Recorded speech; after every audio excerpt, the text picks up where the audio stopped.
So, thank you so much, Even. So now it's time for a panel discussion. I'll stand here because I'm so short, and now I can see you all better.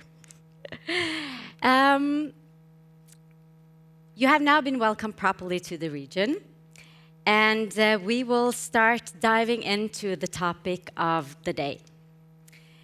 With the rapid changes in the labor market, the Nordic countries experience a shortage of qualified labor in many sectors. At the same time, some countries face a long-term unemployment driven by a mismatch of skills and available jobs. So today, in this panel discussion, we will ask, what kind of mismatches exists in the Nordics? Why is there a labor market mismatch? And what are the solutions? What we will do here today, you will meet 4 panelists from 4 different countries.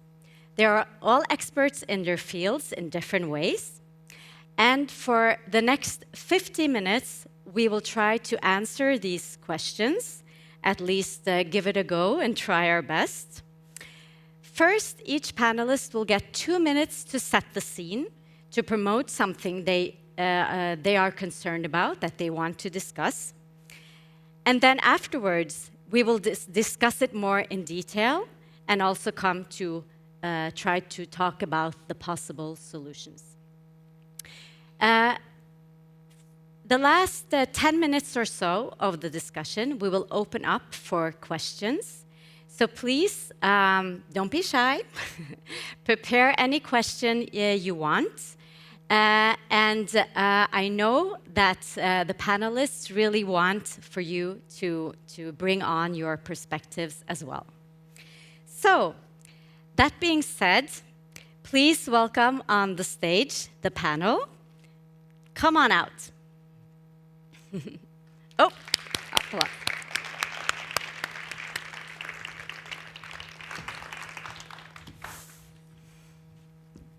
Thank you so much for being here, everyone. I will introduce them shortly, and then you will get your 2 minutes of opening statements, okay? So first, we have Jukka Teräs. He is from Finland. You can see him here.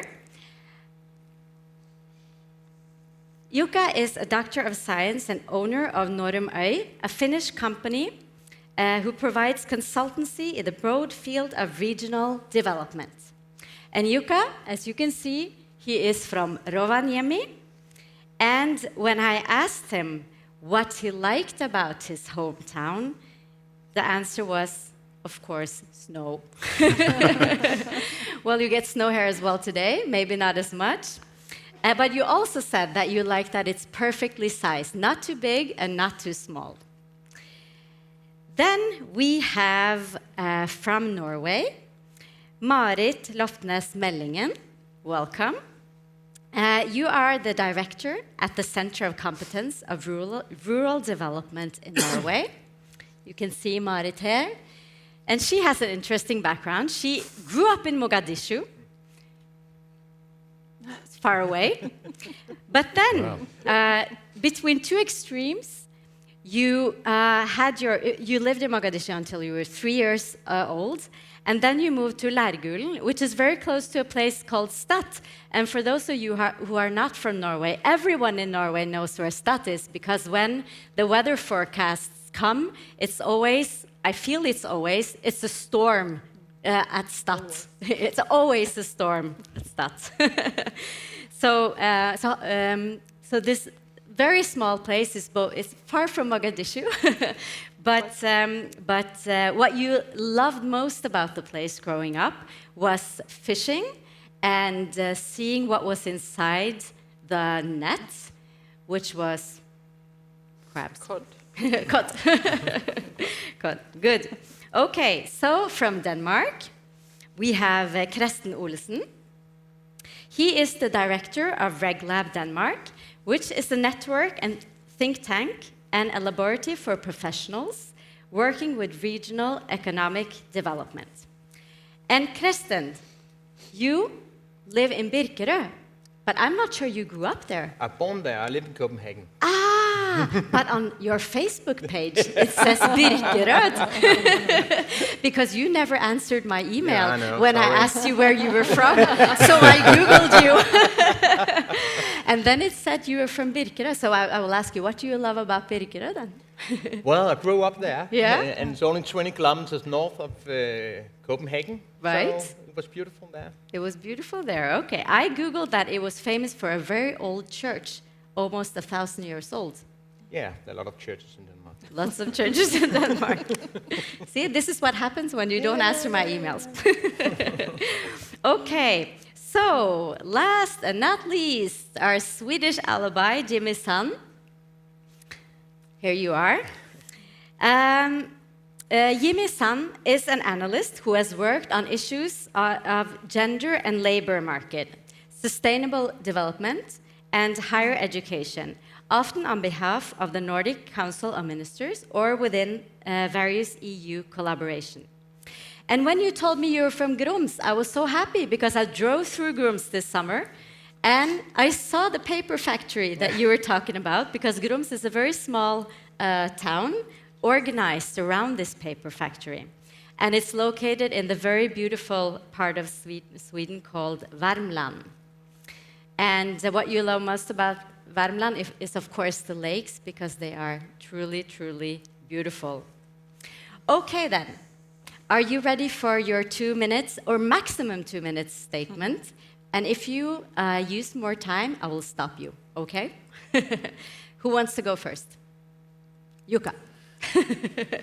Thank you for the honor, and good to be here. And many of you remember me also from Nordregio and from several Nordregio forums. And my kind of angle to labor and mismatch comes also from the Nordregio times with lots of regional studies. However, it has not been my major, but I hope I can tell something about that too. I think I will share today some experiences, especially from Finland, from North Finland, where I have been active the last 2 years now with one study of resilience and one with a project called Smart Shrinking or Smart Adaptation, and I will come back to those. And I think this is a good choice and very high on the topic, not only because of the things mentioned in the opening speech. 2022, the labor mismatch has also angles regarding safety and security. I stop here. Good. That was less than 2 minutes. Marit? Thank you. Thank you so much for letting me on stage today. It's an honor. For a long time, maintaining the current settlement pattern has been the main motivation for Norwegian rural development policies. And the government's objectives for its rural development policies based on the idea that quality of life in all types of community is essential for both business developments and also people's wish for rural life. You mentioned I work in the National Center of Competence for Rural Development, and we work mainly with the smallest municipalities. And today's topic is a big challenge for these municipalities. And more often than not, they are challenged by scarcity of capacity for development work. And also for some, competence is also a scarce resource for development work. And we aim to help these municipalities learn from each other's networking and research and practical advice. As for the mismatch in the labor market, we see that an increasing number of businesses report that lack of available housing is a big obstacle for recruiting. I will stop you there, and we will elaborate more on that later. Sorry, thank you. Am I strict? Yes. No problem. It's my job. Okay, so Kresten, Thank you. your 2 minutes. 2 minutes. I will start on, in another area, because I have a past in the ministries and was working with the Nordic Ministerråd.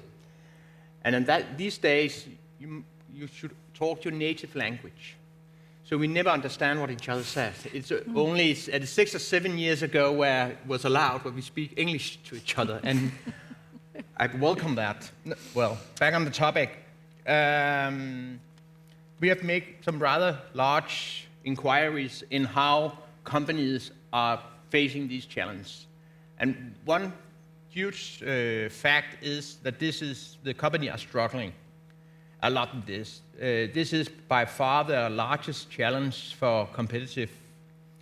1/3 of all job offers they put out, they will not get the right candidate. And there's a lot of reasons, and we will come into that, why. There's a green transition, there are digital transitions, and also we are in a period with a high economic growth.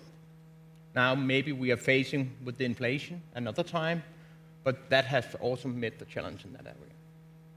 Thank you. Stop now? Yes, perfect. Jimmy. Thank you. Thank you for the invitation and the opportunity to be here on in this discussion.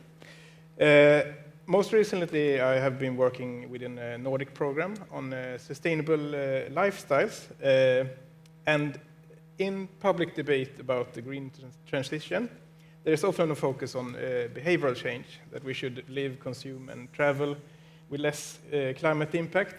But there's also a strong emphasis on technological development. And gender analysis of climate policy have shown that measures that place greater responsibility almost as individuals often mean a greater workload in the households, where women tend to take most of the responsibility. And at the same time, investments that benefit the labor market are mostly aimed at sectors that are still very much dominated by men, such as the technical industry and the engineering professions. And a colleague of mine, Ulrika Jansson, and I have written a research overview on this topic, and we've seen that many initiatives have been taken, both by public policymakers and among employer organizations to break gender segregation in the labor market and increase the recruitment of women and other underrepresented groups into these industries. But still, we don't see much progress in this area concerning the gender segregation. And we will talk more about that soon. So, now you understand they all come into this topic with different backgrounds and different concerns. But let's try to elaborate a little bit. Because we asked the question of the labor mismatch. What are the biggest concerns? What are the mismatch? Can we just get an overview? Kresten, I know you when I talked to you before. I don't know if I have all the answers, but maybe I have a suggestion for this. As mentioned before, the green transition. It's not a new thing that business life changed. It's not a new thing that new technology arrive and emerge. And old industries is fading out. But the difference is the speed it happened with. And also in Denmark, 80% of all business are engaging in the green transition, from very little to very much. And it's a different kind of competence that the workers need, dependent on which scale they're on, from beginners to advanced.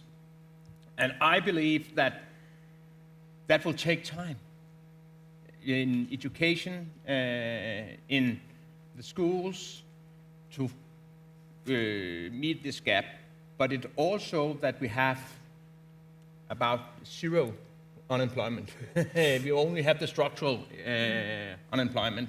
So that's, of course, is also a challenge. And you will see, if you look ahead, I think the forecast is that it will be a bit more people will get employed in the years to come because of the... So just to sum up, so very little unemployment, you say, and the transition, the green transition, needs a lot of people. But that different kind of people. different kind of people, which we don't have. No, No? we don't. We don't have them. No, Yet. yet. Okay. Other troubleshooting now, like we're trying to sum up. What's the problem? We now have two. Marit. I think for many rural areas, especially in Norway, one of the main problems are that the cohorts born post Second World War are now getting pensioners, and simultaneously the youth cohorts born from 2000 and 1990 and upwards are considerably smaller. So you have a gap of people, not only in Norway, but I think that applies for all the Nordic countries. For Norway's sake, this gap has been closed by immigrants mostly the last 20 years. But now the immigration stops. The workers from Poland and eastern parts of Europe doesn't come to Norway anymore. So the gap is getting very obvious and not so easy to fill. So that's the main obstacle. So we have three things now. The aging population, the lack of competence to feed the green transition, new transition jobs, and almost no unemployment. Jukka. Yes, I could add when I started looking in Finnish Lapland what happens, and also in Swedish Norrbotten. About 20 years ago, 25 years ago, it was the situation that we had a mismatch balance between demand and supply. And there was all the time more people wanting to have the work. We had high unemployment. And now suddenly, we seem to be a bit surprised that suddenly, finally, the situation has changed dramatically in North Sweden because of this industrial green transition. But also in the Finnish side, I gave the question to one city mayor in the Finnish side, in which sectors and in which parts of North Finland we have this mismatch. And she said, easy question, all sectors, all regions. So a big holistic surprise that has taken the whole machinery now. And I also listed that we have good job opportunities, but we never hear from them. And somehow our official system, including LinkedIn private system, does not reach us individually. So there is something in the system that if I have a dream job somewhere, but I never hear about it, even inside the Nordics. So that's part of mismatch, is this information. But you say in all regions, in all types of jobs. But when we talked to Kresten on the phone, I think you had done an investigation on this. Some sectors are harder hit than others. Yeah, but we more look at the education level for people. And actually, it's skilled labor as an electrician, carpenter. That's actually the largest challenge we will face. And it's a huge challenge now, and will be increasing dramatically in the years to come, also because of the question you were saying, that a lot of those people are aging. I think in Denmark we are losing 11,000 every year in that group. So, and it is not so popular to be a skilled worker. All parents say you have to be academic, you have to go to gymnasium, but actually that's not the big, it's not necessary, the right way to go. But basically, as you said, we have challenges in all education areas, but if you go to academic, it's more in STEM area where we have the challenge, and humaniora, is that the English word? Yeah, like social sciences. Yes, these types of areas, we don't see the same things. But actually also people with no skills, no formal skills, is from a company perspective, often very important workers and needed workers because they are stable. They have very deep competence in a narrow area. So when we say, oh, we just have to educate those people, it's not always the company wants them to get to school for 3 years, and so often from the public side we say, okay, we have to create new jobs, but basically a company wants to produce more with fewer workers. So when we communicate, we also have to see what is the perspective on these issues. Jimmy, in your perspective, Yeah. what is the problem? Yeah, I don't know if I know the whole problem, but when we have looked at examined the initiatives targeting the underrepresentation of women in STEM sector, for example, the gender segregated labor market, the problem has largely been seen as a labor shortage, as we also can hear here, and when a large part of the population can be considered an untapped resource, efforts are directed at getting more women interested in technology, for example. But what's not so often asked is why it is that individuals in these underrepresented groups don't already see when they get to higher education or to gymnasium or training for to be an electrician, for example, is they don't see these types of professions as something for them. This is not, when you're a young girl, you don't hear that this is something that you could work with. This is for boys. So it's a culture. It's a culture, yeah, and it's already in the preschool and from elementary school, and so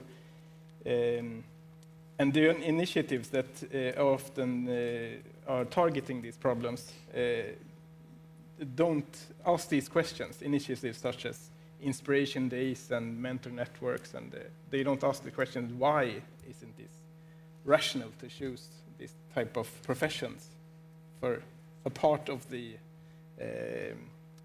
population, a large part. So, Jukka, you wanted to have a comment? Just echoing this, do we need academic people, or do we need technicians or engineers? And I think we need all of them, but two examples from previous months. I was visiting Kalumbori once more. I have been there. That's a famous place for industrial circular economy. And they confirm what was just said, that it's the technicians, skilled labor at the technician level that they need most. They also need academic people and doctors, but the big flow is within this group of skilled technician people. And the same came from a mine in North Finland run by Agnico Eagle. They said that it's so nice to have this vocational school education there backing up and complementing. And I'm thinking, why is it this? And I think some people say that the level of our vocational schools or universities of applied science is not sufficient. But now I hear from the industry side that is working pretty well, and on top of that they give that special skills, and then they meet the demands of some sectors. For example, this circular economy, we think it's close to rocket science in order to be able to do that, but they need skilled technicians for that. Marit, you wanted to have a word? Yeah, a little comment from the rural perspective. We hosted last year something called the National Youth Panel, and one thing that they said is that too many of the young people doesn't know what possibilities the businesses, local businesses, have. They don't know what kind of education you need to get a job there. You don't know what kind of career you can make locally. So, and in rural places, the youth has to leave home to take an education. And if they don't know what the local businesses need, of skills and competence, they don't match. So they're missing the opportunity. They leave without needing to. Maybe. Yeah, well, they're missing the opportunity to move back home because they don't know what possibilities there are. And also, 80% in Denmark, at least, 80% of students who move region to study there stay in that there. region. Yes. 80%. It says something. What does education institution the power of education is? We have the same findings. The same, yeah. In Norway. So we stated several problems, and now we go over to the more constructive part, trying to find the solutions. Because one of the topics that have come up from every one of you now is education. So to try to level out the mismatch, education kind of arises like something you need to do something about. But in what way? In what way can education level out the mismatch? Because it's not as easy, you mentioned. It's not only to educate. Everyone doesn't necessarily need to have an academic career, or maybe we even need the one who's not skilled. But how to use education to bridge this gap? Marit? I'd like to follow up on Kresten's points here about the regional education institutions have to take the demands and needs for the local businesses and public sector seriously. Exactly because so many of the youth studying there stay there. So if everybody has to move to Oslo to get an education, well, the rest of Norway have a big problem. So that's a main point. Yes, another example. I'm a bit lousy with my LinkedIn, but I followed it yesterday, and there was an example. One person had 7 years in a row visited her previous school, and she comes back every year to tell what is the work, what was important to taking these steps. And I think these examples that former students from the school who have made a nice career come back and share what they have seen, it's much more credible than these theories. I think formally education system works, but we need attitude, we need engagement, and these people living examples. Jimmy? Yeah, something that we saw in the research review had something to do with the motivation to pursue a career within STEM, for example, or it can be on more vocational level, but within the technological area, that attitudes towards technology among the studies of attitudes towards technology among girls and boys, girls and women indicated when social relevance, then when you hear about what you do with this occupation, if you're an engineer, for example, or if you work with some other occupation within the STEM sector, or environmental benefit, when those things are emphasized, rather than the ideal of technical geniuses, when you're like a tech dude that can invent Tesla or these things, when you hear about the social relevance or the environmental benefit rather than this, more girls and women were attracted to working as engineers or other technical professions than otherwise. But when you hear about this Elon Musk and other inventors, then it's not that interesting. It's also a perspective that you can bring to the discussion, particularly within the education, elementary school or vocational learning or higher education also, but specifically on the earlier levels. If you like mathematics or you like technology, but but you're not interested in becoming Elon Musk, then you look at other opportunities. Yeah. Kresten, you had an interesting example of how companies can use education within themselves to attract workers that they need. Maybe it's what you think of, but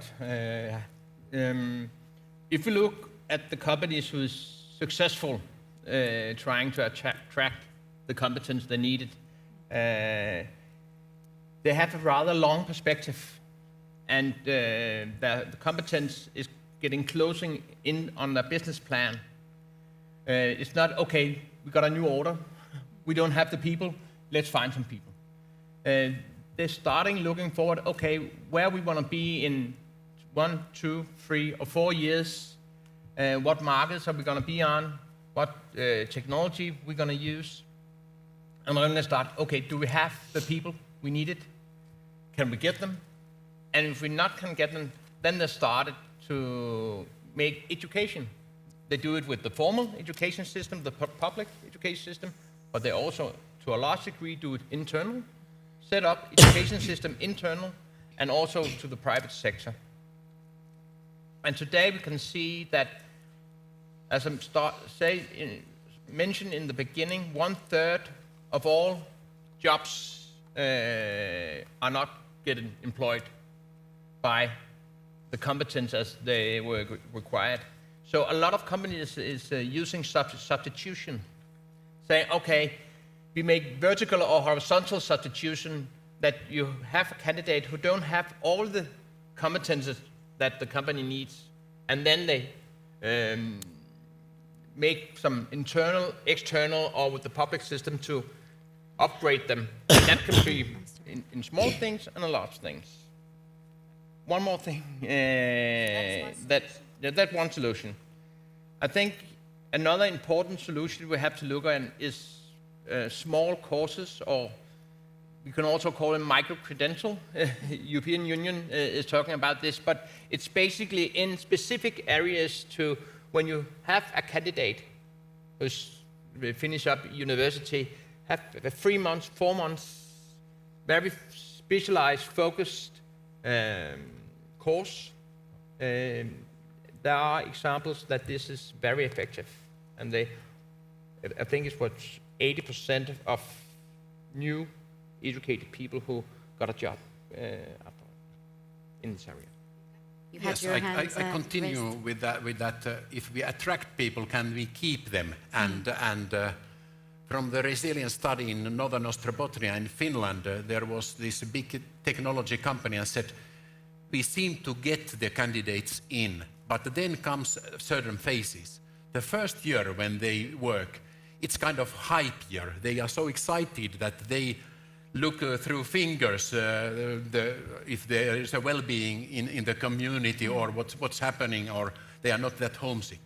Then comes the period of between 2 and 4 years, and that is the critical period. They start having second thoughts. They may leave your rural peripheral regions, and if you are good enough to kind of keep the well-being at that point, after that they get positively institutionalized, and then the biggest danger is over, and they start getting rooted into the region. And I liked that story, and at least he confirmed that has happened in the company. So be aware of period 2 to 4 years. Relationship. Yes, I think you were first. Just a small point. Totally agree on your issues, but what we see is that it's also important that the wife or the husband to find a job for her. Exactly. And also it's important that it's more than one company. Because if you're going to move your family to a rural place, you have to see a career path. Because nobody stays, very few stay all their working life in one company. So you're only home free if there is another company where he can take the next job in a Pendle area. So now we kind of left the education as a solution, but it's fine because we moved seamlessly over to the next point, which is migration. And then we can, of course, both talk about international migration and also within a country. And Marit, you said something interesting to me that, do you remember when we talked, you talked about how to create good feelings about your if you come from a small place, and if you hate it, you will never come back. So you had a very interesting way of talking about this. Can you elaborate a little bit? Yes, I was talking about that in connection with the youth, the children growing up, and we used to say that love or hate for your hometown is early. It's created very early. Yes. So if you have bad experience from growing up in a small place, you most likely won't move back home when you're done with your education. But that applies also for immigrants or newcomers. If they're early integrated in the community and have a sense of being welcomed and have making friends easily, it's more likely they get over the threshold of the third year. So the importance of an attractive and warm society and community is very important for keeping the newcomers or and the young people who go to other cities to study, for example, like you talked about, 80% stay where they have studied, or at least they never go back. It's I forgot to say something earlier because we were supposed to have one more person in this panel. His name is Rikard Eriksson, and it's a shame for many reasons we don't have him here today, but just for this topic, because he told me he is from a small place in Sweden called Boden. And when I asked him, what did you love growing up there? And he said, I loved moving away. So, and his explanation was that it was kind of a military town that shut down, and everything that happened after that, everything closed, and families moved away, and their houses wasn't worth anything anymore, and it was, he said it was a pure misery. So, but it's interesting, you know, the moving away part. I know everyone knows someone who either loves their hometown or hates it. So, but talking about migration then, what about, we're trying to talk about the solution. So education, different ways of organizing education is one way of solving.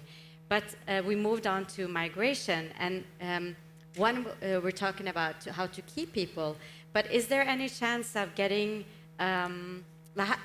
do we want people to move from the cities to the rural areas? Or is it Jukka, what do you think? Yes, I was addressing this immigrant issue, and again referring to my interviews this year.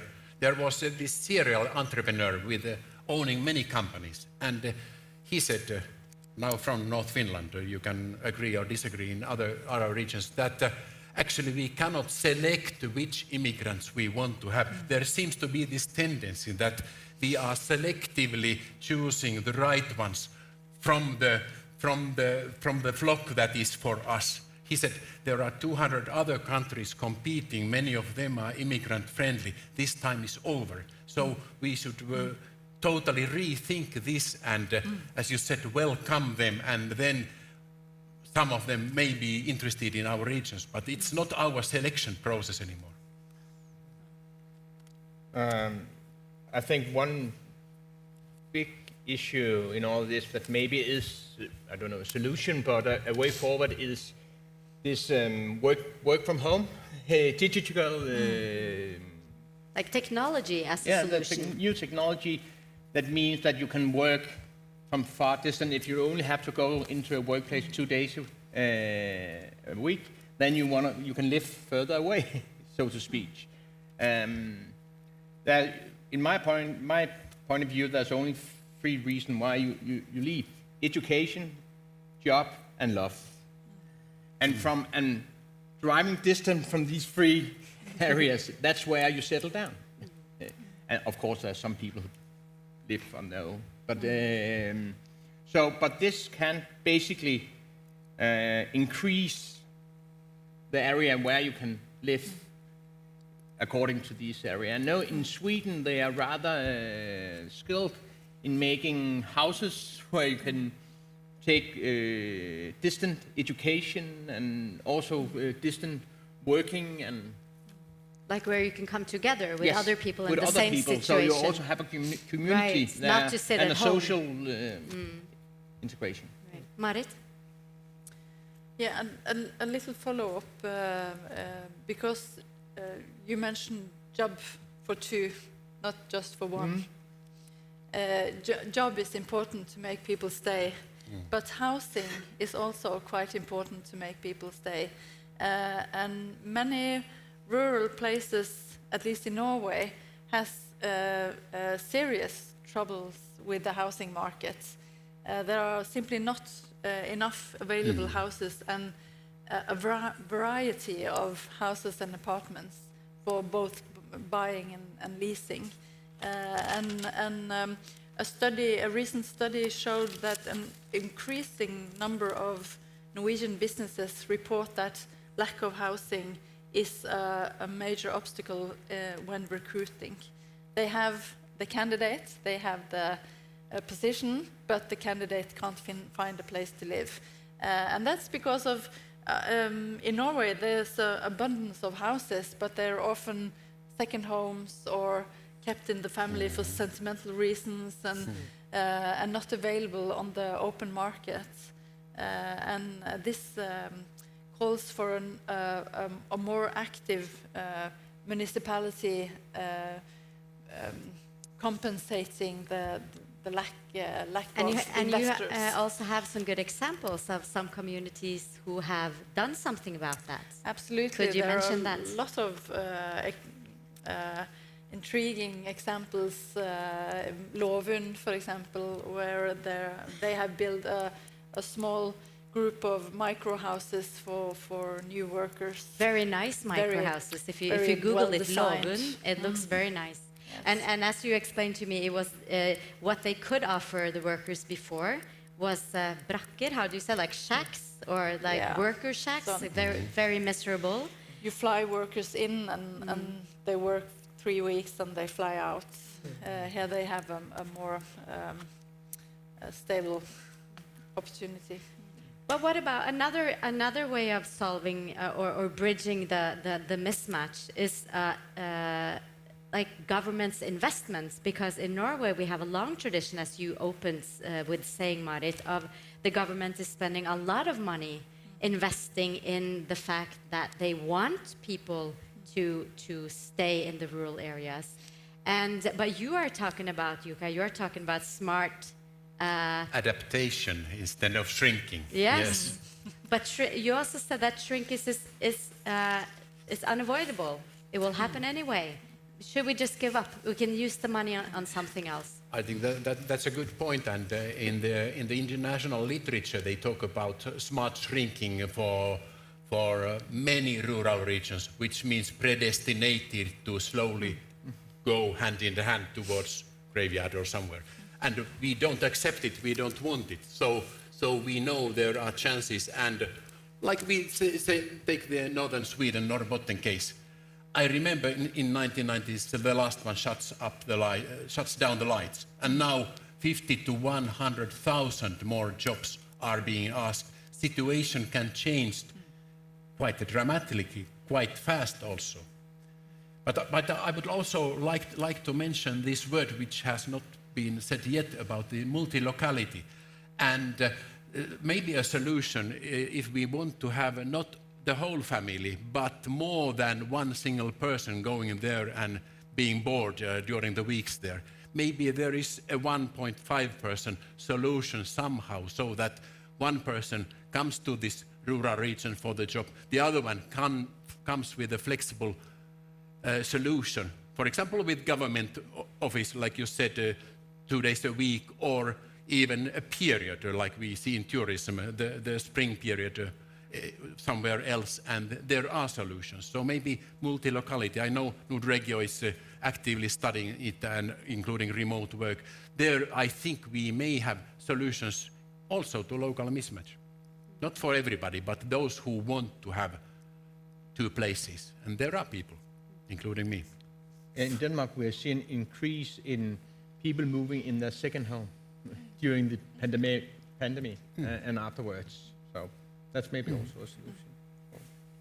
And Jimmy, what about the gender gap then? How to solve?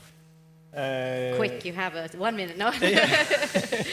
But what can we do? Like I know you're concerned about, for example, we lack so many engineers, and there must be a lot of women with the capacity, and you also say that maybe they want it more than they know because they just haven't realized what they can do with the education. So how to, what are the what is done now and what should be done to lure them into? Yeah. At least try something else than what's always been done. Something else than inspiration days and mentor networks. These can work on the individual level, but so little happens. We don't see so much progress in this underrepresentation or gender segregation issues. So we need to try something else, focusing, for example, on what images of an occupation, or how the subject of, for example, technology, science, other subjects that are needed skills within, how they are presented in school, and also the culture issue, not only in societies as a whole or in the school, but also in academic environments or in vocational learning institutions, or on the workplaces. If you start working at a company, and then you perhaps you like what you're going to work with, but if there's the atmosphere or the culture on the workplace, or the jargon or whatever isn't so appealing, if it's perhaps sexist or racist, and we see the prevalence of sexual harassment and stuff on the labor market. These are also things you need to work with to keep people working at your companies, and also attract, because it affects also what kind of reputation or what kind of image on these different sectors and occupations. So that's also something you have to focus on. Not only how do you inspire people to wanting to work. Which is a very individual approach. The inspiration part. It puts all the kind of responsibility to each individual, but maybe it needs to be more structural. Yeah, more structural. Looking at the work environment, and also in the education institutions, what kind of culture you have there. Also, But I was thinking of one thing. I mean, some of these issues have been evolving over many years. But now also the world is, we live in a different context than just a few years ago. Both the pandemic, the war in Ukraine, the new technologies that we have available, a new security situation that also affect us. Like how will, if we try to kind of lift a little bit above our, our Nordic countries, how is all this affecting the mismatch in labor market? I mean, it's in another perspective. It also might seem a bit ironic that we just passed 8 billion people, was announced I think last week. There are a lot of people. You are talking about a lack of people, but there are a lot of people. So like how in all this wider context, how can we, how can we tap into the resources? How can we use this? How does this situation affect the labor market and the mismatch? And how can we use it to our advantage? I could start with one thought. We've been thinking that we all should be concentrated in some innovation hotspots, less than 10 in a country, and that will solve our competitiveness problems. But this crazy, sad year has shown that at least in Finland, I'm quite sure that people say that the whole Finland should be inhabited, should be prepared.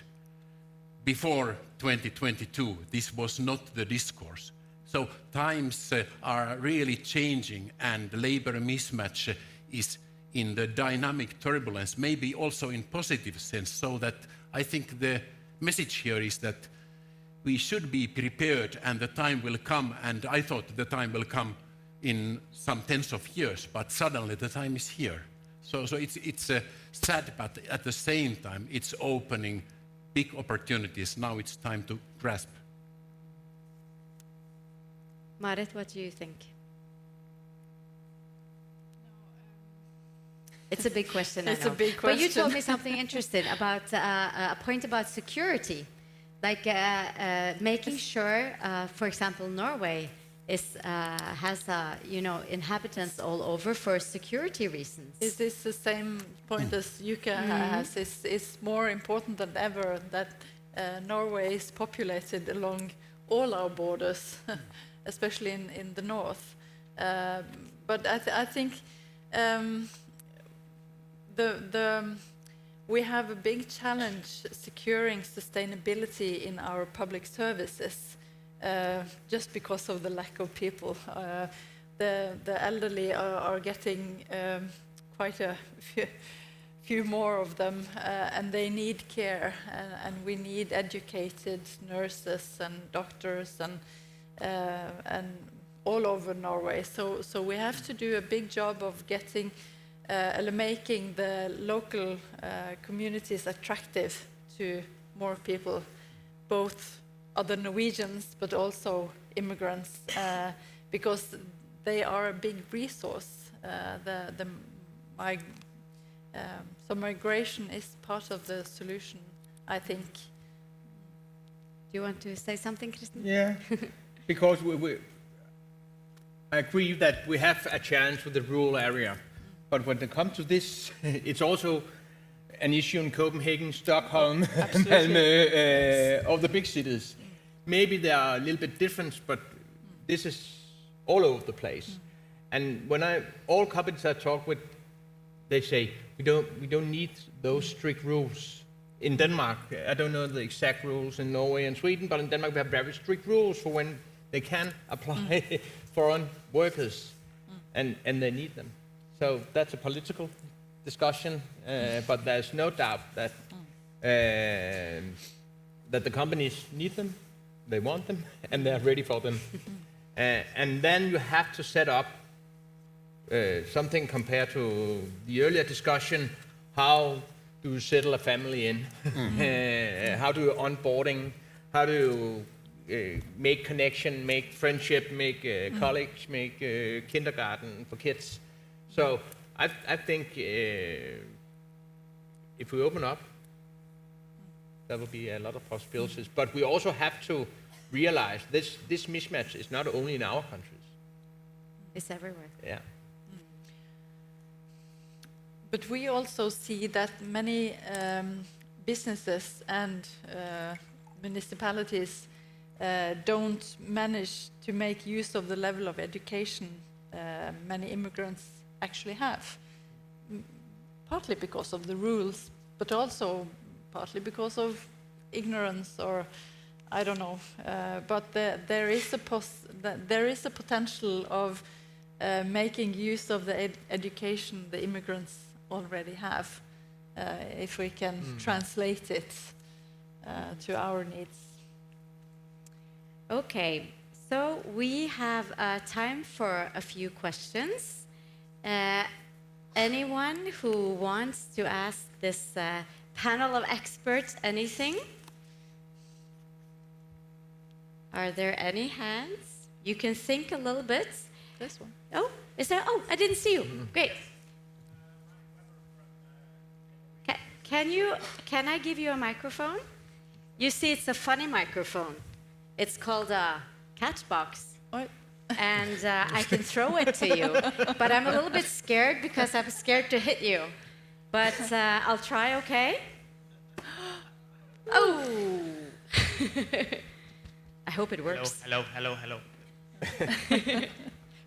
Yes, maybe a question for you, Jukka. You mentioned something about depopulation and shrinkage being predestined in many regions. But we kind of glossed over the issue of smart shrinkage or growing smaller. I'm just wondering if you have any comments on how this has been maybe embraced or seen as an opportunity, this principle of growing smaller rather than always going for growth in terms of population increase or the like.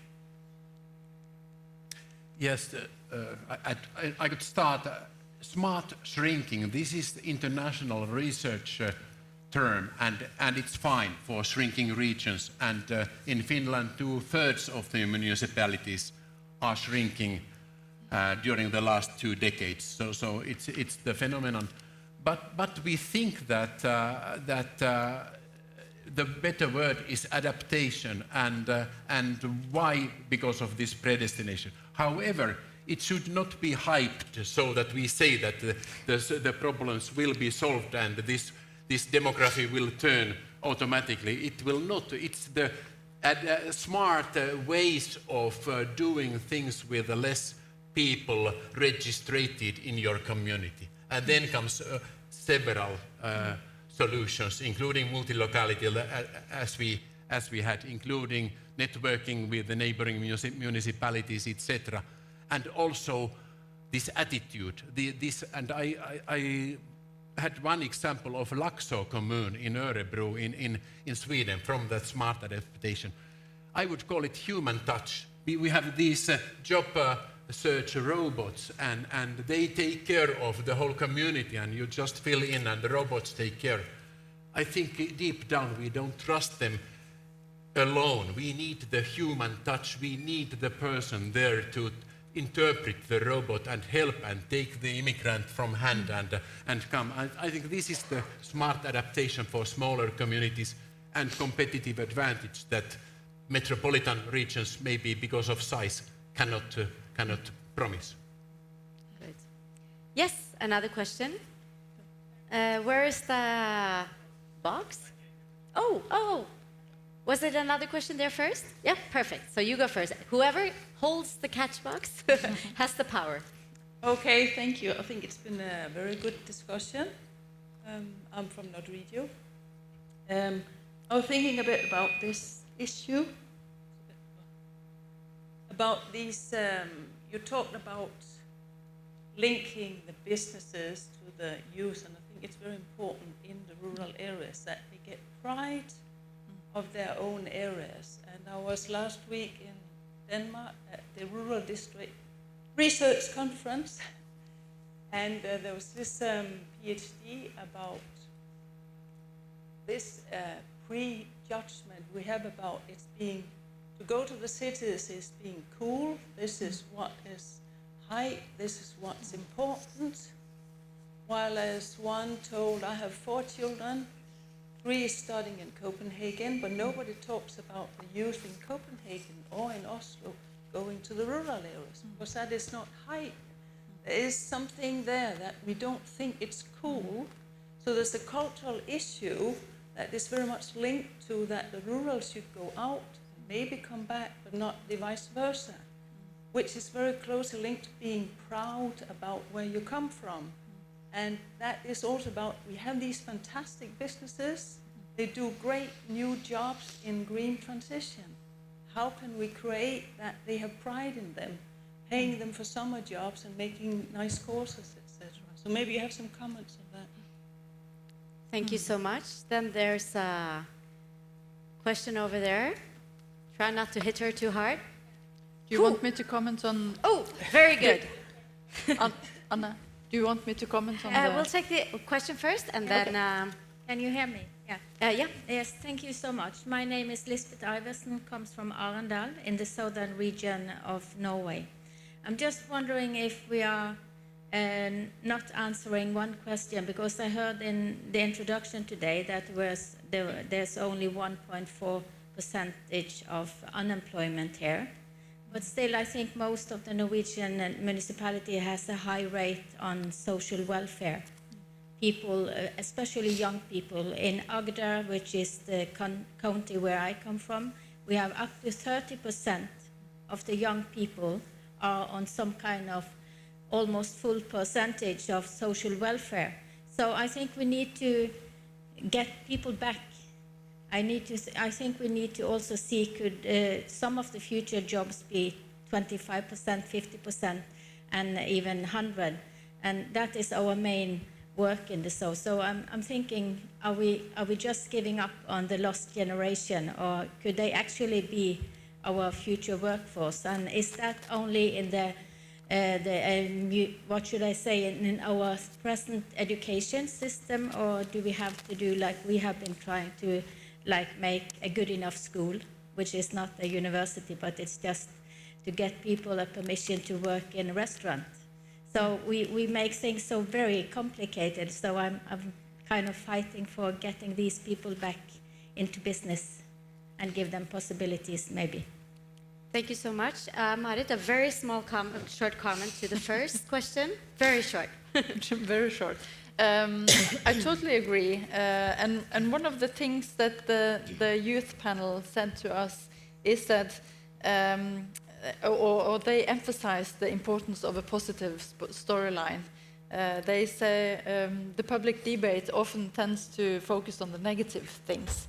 And the youth said that, please, we live good lives. Tell more about the good lives we live in the rural areas and all the possibilities, and don't always talk bad about the life in rural I feel very Norway. attacked. I'm a journalist, and I teach journalism at the Oslo Met University, and I'll meet my students tomorrow, and I'll tell them to write different stories about the region. So to the last comments, very interesting. What is the job? Is it necessarily to work 100% all year round? Can we kind of think about working in a different way to include more people? Anyone have a comment? Kresten? Yeah, I can see from the research we just did at company, a lot of companies is now, because there are no other. So we see that this group of people is coming in different kind of hiring, 2 days, and some of them trying to put some small education on them. So I actually see a development, but it's not because they are big-hearted. It's because they are in need and they don't have an alternative. So that's one of the good things about the challenge we have at this stage. Good. Okay. We can give a hand to the panel, I think. Thank you so much. Thank you. So now we have arrived at a very important part of the program, which of course is the coffee break. As I said before, remember, this is a networking opportunity, so please use it. And please also remember to treat everything here up on stage just to inputs to make you curious. We don't have time to treat every issue and every solution, but we hope that at least you can get to know new people up here and hear their ideas and maybe get some of the ideas of your own. The coffee break will be for about 20 minutes. 20 minutes, is it? Yep. And then it will be served just outside where you came in. I think there will also be some snacks. So please remember to drink a lot of coffee because the day is not finished yet. I will see you back here. I'm sorry, I forgot. Is it 3:30 or 3:20? Can someone help me? 3:20. Thank you so much. So in 20 minutes, you should be back here. And maybe I forgot to say, the restrooms are all the way down if you haven't been there yet. So now you know the most important things, coffee and restrooms. Thank you so much. We'll see you soon.